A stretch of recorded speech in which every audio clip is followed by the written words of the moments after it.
Hello everyone, welcome back to our channel. In this video we are going to do MCQ support and movement chapter number 16 Sindh text book board Sindh board text book है ये और questions पढ़ते हैं। Number 1 के अंदर वो कह रहा है the type of bone cell का टाइप है। बोन सेल की मल्टीपल टाइप्स होते हैं जैसे ऑस्टियोक्लास्ट, ऑस्टियोसाइट, ऑस्टियोब्लास्ट। तो इनमें से ऐसा कौन सा है जो कि बोन को दैट टीयर्स डाउन बोन को ब्रेक डाउन करता है during the building and remodelling process. वो कौन से सेल्स होते हैं जो कि रीमॉडलिंग में काम आते हैं बोन की शेपिंग में? तो वो ऑस्टियोक्लास्ट होता है। ऑस्टियोसाइट हमारे पास बोन सेल्स होते हैं, बेसिक बोन सेल्स जो कि बनते हैं ऑस्टियोब्लास्ट करके सेल्स होते हैं उनसे। ये इमेच्योर बोन सेल्स होते हैं, ये मैच्योर बोन सेल्स होते हैं। नंबर 2 के अंदर कह रहा है during bone formation as the periosteum calcifies. Periosteum जो कि हमारे पास बोन के ऊपर एक प्रोटेक्टिव लेयर होती है, अंदर की तरफ एंडोस्टियम होती है, बाहर की तरफ पेरिओस्टियम होती है। तो पेरिओस्टियम जब कैल्सीफाई होती है तो वो एक थिन प्लेट बनाती है कॉम्पैक्ट बोन की, ठीक है।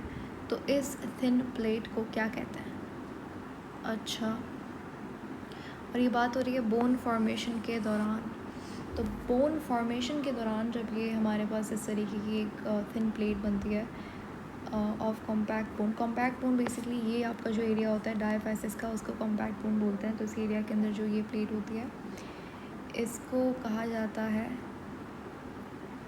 It gives rise to a thin plate. इसका सही जवाब हमारे पास प्राइमरी ऑसिफिकेशन सेंटर है। यहाँ पर ये वो जगह है जहाँ पर कैल्सिफिकेशन होती है, ठीक है।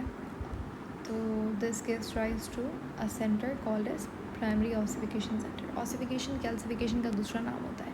नंबर 3, अच्छा ये जो क्वेश्चन नंबर 2 है इसके अंदर अकॉर्डिंग टू सिंध बुक ये जवाब सही है, बट अगर आप देखो तो डी वाला ऑप्शन भी मेक सेंस। एपिफाइसियल प्लेट जो है जिसको ग्रोथ प्लेट बोलते हैं, तो जो इमेच्योर बोन होती है ना वो ग्रोथ के टाइम पे उसके पास भी इस तरीके की थिन प्लेट होती है, इसको एपिफाइसियल प्लेट बोलते हैं। और फिर जब कोई मतलब एक इंसान जब 20, 23, 20, 23 ईयर्स ओल्ड हो जाता है तो ये एपिफाइसियल प्लेट जो है वो बोन को शेप करना, ग्रो करना बंद कर देती है और ये कन्वर्ट हो जाती है एपिफाइसियल लाइनिंग के अंदर, ठीक है।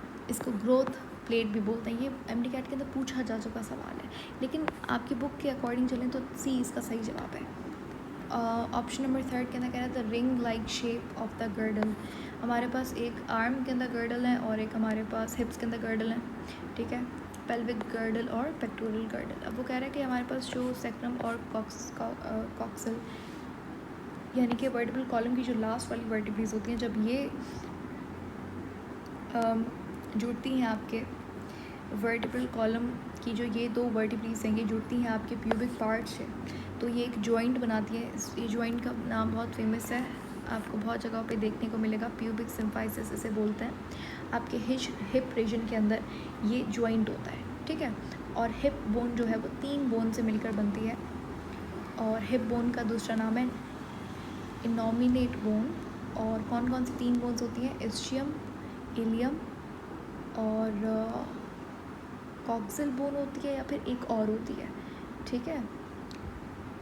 इस्चियम, इलियम, कॉक्सिल होती है मेरे ख्याल से। तो इस तरीके एक और बोन होती है, ये तीनों मिलकर क्या बनाती है? एक हिप बोन बनाती है और 2 हिप बोन्स होती हैं टोटल।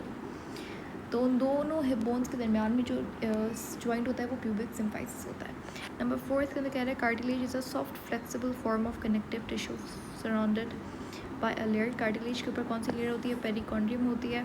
बोन के ऊपर पेरिओस्टियम होती है। मायोकार्डियम जो है आपको हार्ट की वन ऑफ द लेयर्स को मायोकार्डियम कहते हैं। एंटागोनिस्ट यानी कि 2 अपोजिट मसल जैसे बाइसेप ट्राइसेप हो गया। तो इनके अंदर क्या होता है? एक रिलैक्स करता है, दूसरा वाला क्या करता है? कॉन्ट्रैक्ट करता है। The stage when old bone tissues are removed and gets replaced with new ones that joins both fractured sites called, यानी कि जब हमारे पास बोन जो है किसी को फ्रैक्चर हो गया तो जो फ्रैक्चर्ड बोन है वो जो टूटा हुआ पार्ट है वो रिमूव हो जाएगा, नया पार्ट आएगा और इस तरीके से बोन जुड़ने लगेगी। ये जो हमारे पास स्टेप है इसको बोन रीमॉडलिंग स्टेज कहा जाता है। एंड नंबर 7 के अंदर कह रहा है which is related to the mild to severe grade of stretching और टीयरिंग ऑफ. जब भी स्ट्रेचिंग ऑफ लिगामेंट की बात हो तो इस कंडीशन को स्प्रेन कहता है, यानी कि उर्दू के अंदर मोच कहा जाता है इसको. नंबर 8 के अंदर कह रहा है muscle fibre are gathered in the group. Muscle fibre के जो ग्रुप होता है उसको क्या कहते हैं? फेसिकल कहते हैं. फेसिकल के ऊपर कौन सी मेम्ब्रेन होती है? सिंपल सी बात है, पेरीमाइसियम होती है. ठीक है. मसल सेल के ऊपर कौन सी होती है? एपीमाइसियम होती है. फेसिकल के ऊपर पेरीमाइसियम होती है.